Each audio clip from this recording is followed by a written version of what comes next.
Not many bands would write songs about the international peacekeeping force of the United Nations, but Sabaton is such a band. Yes, so a toast to those people who give a light in the black.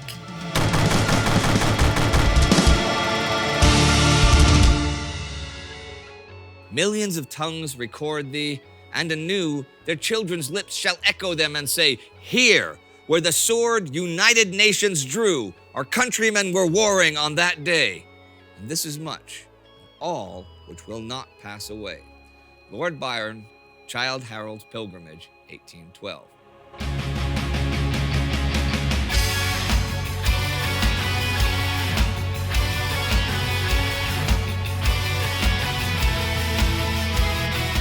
Even back then, just during the Napoleonic Wars, politicians dreamed of the peaceful coexistence of the great powers, of regulations concerning violence and warfare, and of nations directing their energy and their money towards health, education, and an everlasting peace. A hugely ambitious and possibly realistic attempt after the Great War by American President Woodrow Wilson failed, though, because of a lack of international commitment. It could not prevent increasing aggression, nor was it able to stop the outbreak of another inhuman war. It was not until June 12, 1941, when politicians from Britain and its dominions met with representatives of the exiled governments of the European nations that were currently under Nazi rule, to proclaim a common struggle against Hitler. We cannot yet see how deliverance will come, or when it will come, but nothing is more certain than that every trace of Hitler's footsteps, every stain of his infected and corroding fingers will be sponged and purged, and if need be, blasted from the surface of the earth. Winston Churchill, inspired by that poem of Byron, called this association of countries the United Nations. In January 1942, once the United States had joined the war and the whole world turned into a massive game of Axis and allies, the modern United Nations were officially formed. This was 26 governments under the guidance of the Big Four: the United States, Britain, the Soviet Union, and the Republic of China. And they declared themselves convinced that complete victory over their enemies is essential to defend life, liberty, independence, and religious freedom, and to preserve human rights and justice in their own lands as well as in other lands, and that they are now engaged in a common struggle against savage and brutal forces seeking to subjugate the world. By 1945, 21 more nations would join, and on April 25th, with the defeat of the Axis near, representatives from almost all the members met in San Francisco to draft the official charter of the UN. The Charter of the United Nations Organization focuses on international peace, stability, and security. The nations working together to prevent wars or threats to peace through diplomacy or military action if necessary. International disputes would be decided by peaceful settlements, with the United Nations as a mediator. If a nation made acts of aggression towards another, the UN Security Council would meet and then give the verdict of the General Assembly. The United Nations is inherently democratic. Today, it's 193 nations, addressing things like the world's economic, social, health, and human rights issues, and dangers to peace and security. Any member may bring a complaint or a request for consideration, and if 2/3 of the members vote for it, the Security Council is bound to act. The first step is always economic sanctions, and only with no other options available will they resort to military force. Even then, active peacekeepers, only lightly armed infantry without tanks or military aircraft, are to be sent out on a very restricted mandate. They are not to fight a war, but to broker peace. Offensive force must only be the last resort if the lives of the UN soldiers are actively in danger. Okay, this all seems fairly straightforward and filled to the brim with good intentions and idealism, but there were several restrictions right from the start. The disputing countries or parties must agree to allow the peacekeeping mission to do its work. The mission must not interfere with internal politics or take sides in the conflict, as this would sabotage the impartiality of the UN forces. That was especially tricky during the Cold War, as the US and the Soviet Union had contradictory agendas about everything. The missions could only work if the disputing parties would actually show willingness to cooperate with the UN forces and allow them to move about and inspect freely within their spheres of influence. Sent into battle to aid strangers in need. Gain independence, our forces will lead. The first engagement of the UN was soon to come and could not have been more difficult, as the Arab-Israeli War in 1948 spun out of control. The General Assembly called for the end of hostilities and sent in military observers and mediators, installing a permanent presence in Jerusalem. Hopes were high for brokering a lasting peace, declaring Jerusalem under international protection, and forming a two-state government. But those hopes were quickly dashed. Armistices and agreements were carelessly signed and quickly disregarded. As it turned out, Palestinian and Israeli forces cared little for UN objection, and the UN observers found themselves dragged from one local conflict to the other. And their small, mobile force could not hope to prevent the arms race that was beginning in the region, nor the further radicalization of the warring sides. Since nearly all great powers with the right to veto had interest in the region, there was little that could be achieved. And still, this conflict remains unresolved to this day, with UN forces repeatedly invited in and then shown the door. On the other side of the world, also in 1948, the UN was supervising elections in the southern part of Korea, even as tensions with the communist North worsened. The military invasion by the North in 1950 caused the Security Council to demand the immediate withdrawal of the North Korean forces. However, while the UN was debating, the US felt morally committed to the South and was already sending troops into the region with the support of the British Commonwealth. Blindsided by this, the UN followed suit, uniting troops from 15 countries and medical units from another 5 under US command. The Soviet Union, which forfeited its veto by boycotting the Council for rejecting Communist China as a great power, called this illegal. As to them, this was clearly an internal and not international conflict. Although the Korean War cost the lives of thousands of UN troops and an armistice was finally reached in July 1953, a peace treaty still does not exist to this day.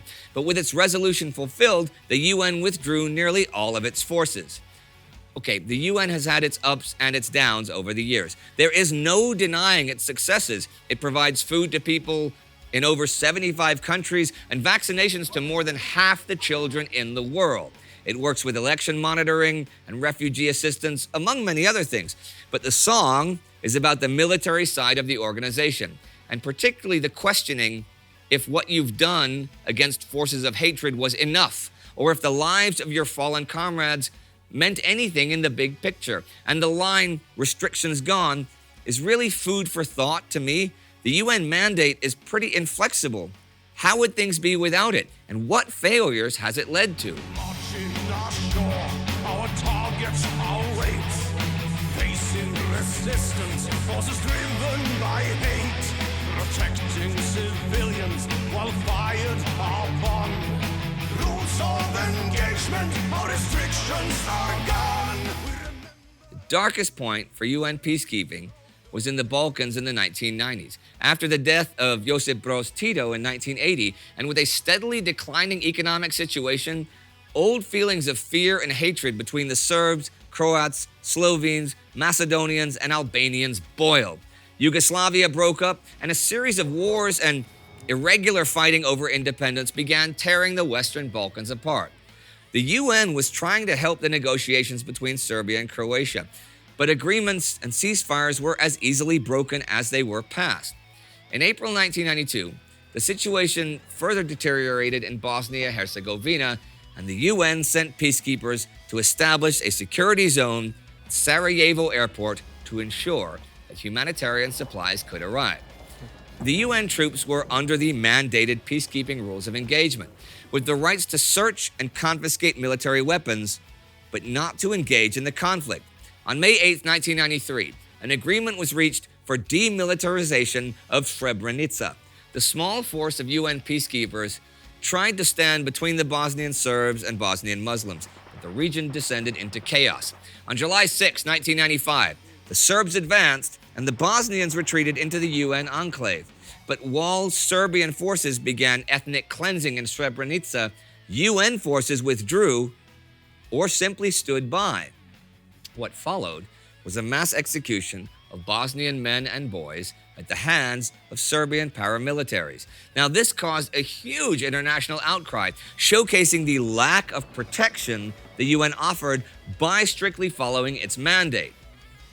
The United Nations is an ambitious and maybe overambitious project, but world peace through international cooperation is a desirable goal. There are plenty of people willing to put their lives on the line to protect strangers in need, and by donning the blue beret with the UN insignia, or the blue painted helmet with the global projection insignia, they accept a new role with international responsibilities. Countries like Japan, Austria, and Germany were again able to be part of the international community and try to make the world a better place. And even those smallest, or I guess underestimated countries, can contribute to the peace in their region. It was and is a cause worth pursuing. But how can you make the world a safer or better place when at times it refuses to cooperate? From that occasional lack of cooperation to conflicting spheres of influence by the great powers to a simple lack of men and material, there have been periods when it seemed like the UN could achieve little despite temporary ceasefires or overseeing the exchange of prisoners, or the destruction of weapons, or even supervising the work of the local police. Billions of dollars are still spent every year, though, with hundreds of thousands of troops deployed all over the world in either peacekeeping efforts or diplomatic missions. There are successes and there are failures. There is, of course, bureaucracy and problems with multinational cooperation. But remember, evil can only triumph if good people stand by and do nothing. When the war has been won and the march home begins, what awaits has not yet been revealed. What was won, what was lost, will our deeds be remembered? Are they written on stone or in sand? Okay, well, as I said, most bands would not write a song about the International Peacekeeping Force of the United Nations, but you guys did. So how did that even come about? Okay, so this is in quite early in the Sabaton career. This is from the second album that we actually made about historical content, Atero Dominatus. And at this time, we were constantly looking for different topics that we could write about. And there was a lot of people who said, well, why don't you sing about us? We are doing this, we are doing that. And there's a lot of countries participate in the United Nations. Sure. And we thought that we combined them all together into one song. And what was the reception then to this? I mean, how did people think, great, a song about the UN, or did people think, no, we want a song about, I don't know, Nazis or, Poltava or whatever? For sure, the songs that we do about World War II, mainly, they become more popular. Yeah. So this song has a little bit slipped into the past, and it's a bit forgotten these days. Now, tell us about how the song came about itself. I mean, the actual writing of it and stuff, because you said it was really quick. Yeah. The whole Atero Dominatus was so damn quick. I mean, after we released Prima Victoria, there was a lot of pressure on us to put out new music immediately. And a lot of the songs were written at the same time as Prima Victoria, so those are kind of like sister albums. Okay. When we did Prima Victoria, we had much time. We had no pressure at all. It was we had all the time in the world, basically, because there was nobody who was expecting an album from Sabaton. Right. But after Prima Victoria, we had almost no time. So at this time, we had to do the whole album with mixing procedures and finalizing songs and writing the songs and everything in 3 weeks. Okay. And we also were negotiating with to do our first bigger European tour. That's why we were so short on time. But at the end of the recording, it was an interesting situation. So our keyboard player at this time, Daniel Mir, he couldn't join the tour because he couldn't get time off from his regular work at this time. We needed a new keyboard player, so we recruited a guy only for that tour. Yeah. So at one night, I'm driving to pick him up from the train station to take him to our studio where he's gonna stay. And we come there late night, we see the door, and it's broken. And this guy, Alex, what's his name? He's like, oh, shit, well, is it supposed to be like that? No. But let's go in and see if something is missing. So without thinking further, I just open the door and I walk into the dark and see if something is missing. And what happens is that there's this dark guy who attacks me with hooded things and a crowbar, and he starts trying to kill me. I did not see this coming. Did any of you guys see this story coming when we started this interview? I didn't see that. Sorry, that is great. Yeah. So he attacks me with a crowbar and starts hitting me. Yeah. Shit. And he beats me down and he starts hitting me when I'm down with the crowbar. He breaks my arms and stuff like that. And Alex, this guy who is with me, he panics, so he runs away. Okay. And then the funny thing is, you could think that he runs away and he calls the police or something. Yeah. He runs home to his friend, and then he forgets what just happened. So he just goes home to his friend and hangs out. And I'm beaten down in our studio. Hey, Alex, how you doing? And I mean, I don't know. People act very strange in situations like this. And I can't blame him. He was very young as well. So, but it's a very weird situation. So he runs home to his friend and he's like, what happened? Nothing. So it's all fine. Anyway, I'm there and I have to get the ambulance and police. The police is not even in town. It takes forever for them to come. Oh, the guy does run away. He doesn't kill you, obviously. No. He gets away. And when the police asked me if I knew who it is, I had no clue about. I mean, he was masked and I had no clue. I was like, I don't know who it was. And then I wake up like the night after or something like that from a nightmare. And then I know exactly who it was. Yeah. So I make a phone call to the police officer and say, hey, by the way, it was this guy. And they're like, but he was masked. How do you know? I was like, well, because I spend a lot of time with this guy. I know him. And they are like, so you know the guy and he tried to kill you? Yeah, that's probably what happened. So they took him in and they actually found stuff in his car, which was from the studio next to us. Okay. But they couldn't connect him to this, so he got free. There are no fingerprints or anything? No, there was no fingerprints taken. But wait, how did you know this guy? I guess we're not allowed to maybe say his name or anything. No, we shouldn't. I mean, he's not convicted. Dave. So we can't say his name, but I know who it is. And it was was it like a friend? Yeah. Or, really? It was a friend of me who I actually played together with. So I was in a band with this guy. Wow. And he broke into your studio. And tried to kill me with a crowbar. And which arm did he break? This one. And how was that? You were just about to go on tour. Yeah. That's another great story. So I'm in the hospital and I'm like, I can't be here. I need to be on tour. Yeah. And the doctors is like, it's just a broken arm. So it's not something that will be dangerous over time. And I'm like, yeah, but I can't move my fingers. And he's like, try. And then I held my finger, and then he was moving my fingers. He said, they do work. You just need to bite hard, but you're a metal guy, right? So you can take the pain. I'm like, okay. I will have to do that. And then he said, I will give you some pills, and they will help you if you are not tough enough to play without pills.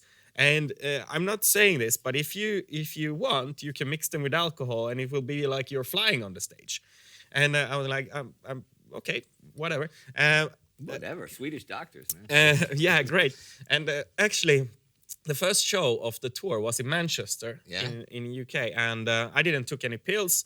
I didn't thought about it. So I just entered the stage like all guns blazing. And it was so painful that at some point it was like I just stopped functioning, and I just fell down on the stage. But it was, I had to simplify everything and play with only one finger because it wasn't possible. Okay, so like that.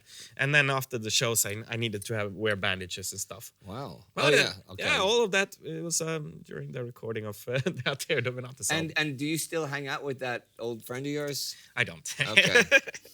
Well, there you have it, a critical analysis of a song about the international peacekeeping forces of the United Nations. But it is a really good song, and it's a great story, and you've heard the history now as well. Tyler, that was brilliant, all right? Okay. Well, say goodbye to everyone for today. Yeah. Thank you, everybody, and see you soon. On Sabaton History.